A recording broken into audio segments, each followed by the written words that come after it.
Many people connect the answer to this with age and say that they are too young or too old to work on any financial planning exercise.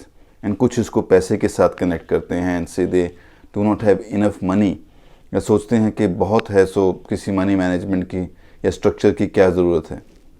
इसको confusion कहो, excuse कहो, reasoning और justification बोलो, जिसके कारण हम इस discipline process को अवॉइड करते रहते हैं। And even if you know that you need some financial planning discipline in life, still you keep on delaying it for the search of the right time. और अब आप कभी भी एक सिस्टम को नहीं बना पाते क्योंकि राइट टाइम तो कभी नहीं आता। And when there is no clarity of the things, it's normal to look for easy solutions. जैसे अभी एक बार इन्वेस्टमेंट से शुरू करते हैं, प्लानिंग को फिर कभी देख लेंगे। प्रोडक्ट सेलर्स ऐसे बिहेवियर को समझते हैं, and this is why they pitch you with the product having a packaging of financial planning in it, जैसे pension plan for retirement, children plan for child future। ये सब एक temporary satisfaction तो देता है, as you tell yourself के चलो ना से कुछ तो अच्छा है, something is better than nothing। but कभी कभी we realize the mistake after so long, and at that time we say अब तो बहुत देर हो गई है, अब planning का क्या फ़ायदा। Right, so without getting much into the details of financial planning, जो बेसिक्स आप इस वीडियो में भी सुन सकते हैं, let me stick to the main question, when should one start doing financial planning? Well see, there are two different times when it's best to start with financial planning, and this does not depend on age और income. The first one is when you take your first step into your financial life, that is जब कमाना शुरू करते हो। The moment you get your first पे check is the time to start thinking about how best you can use the same to build your financial future. Actually ये वो time है जब आप अपना फाइनेंशियल बिहेवियर बनाना शुरू करोगे। अदरवाइज फर्स्ट सैलरी मिलते ही खर्चे की प्लानिंग तो शुरू हो ही जाती है। आपको आपके बैंक से क्रेडिट कार्ड्स की ऑफ़र आएगी, क्रेडिट कार्ड्स के साथ स्पेंडिंग कैपेसिटी बढ़ जाएगी, और then you start spending on big ticket items. Cashback लेने के लिए, reward points, no cost EMIs का अट्रैक्शन, कार्ड्स आपको आपकी बिग टिकट्स पे ईएमआई का ऑफ़र देंगे, और जब आपका कैश फ्लो कंट्रोल में नहीं होगा तो उस ऑफ़र को भी एक्सेप्ट कर लिया जाता है। और इन सब चक्कर में सेविंग्स याद ही नहीं आती। ज़्यादा क्रेडिट लोन्स यूज़ करने पे आपका क्रेडिट स्कोर भी बिगड़ना पॉसिबिलिटी है, और तब आपको मुश्किल हो सकती है जब एक्चुअल में आपको लोन चाहिए होगा। एक और बिहेवियर बहुत कॉमन है when you are not following a structured investment approach, and जब आपका एम्प्लॉयर आपसे टैक्स सेविंग प्रूफ सबमिट करने को बोलता है, you will ask your banker और your colleagues who have already been sold by those bankers as to what should you do.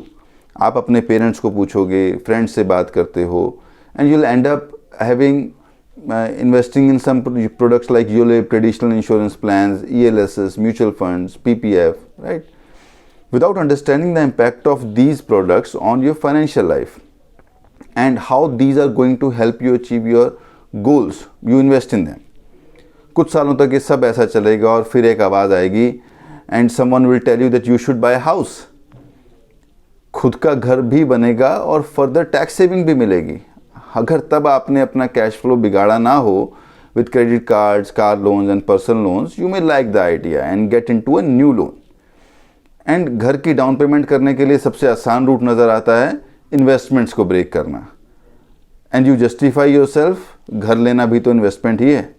But no, अपना घर एक इन्वेस्टमेंट नहीं होता, वो एक्सपेंस होता है। वो आपको कोई इनकम जनरेट करके नहीं देता, राइट? वो इनफैक्ट मेंटेनेंस के लिए पैसे मांगता है, और जब सब कुछ करने के बाद things go out of hand, you will start blaming the economy, government, employer for all the wrong things happening in your life as well as your financial situation. कुछ ज़्यादा हो गया? Well, I have seen many such life cases like this. In case you think you are different, then also if you look at your financial life holistically from very beginning of your money life, you would be in a better position for sure. It's not about loans only, but your goals, your financial life, your taxes, your investments, all the needs to be managed with the balanced and holistic approach. सो जितना जल्दी आप structured money management root को follow करोगे, उतना जल्दी आप खुद को ऑर्गेनाइज करोगे एंड डिसिप्लिन लाइफ को बना पाओगे। ऑफ कोर्स खुद में हम सब स्मार्ट हैं और ऐसी गलतियां नहीं करते। It's always wise to have a professional by your side to have a second opinion. And please note that advisor should not be Google. Got it? Great.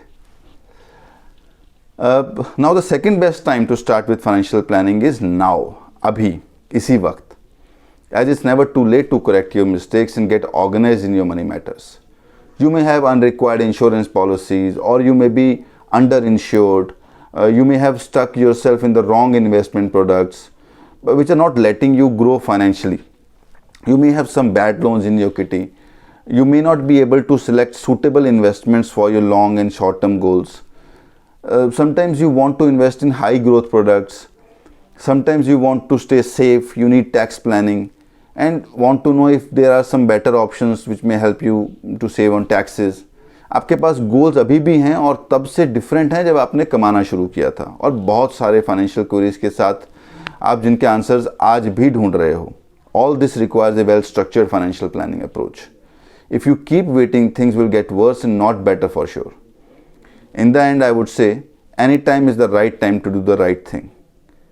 Financial planning is a beautiful exercise which keeps your bad money behavior in check and builds good money behavior which turns into your good habits. Success is in the process. अब choice आपकी है, multiple priorities में उलझे रहना है या life को organise करना है, including your financials. Hope you find this video and thoughts useful.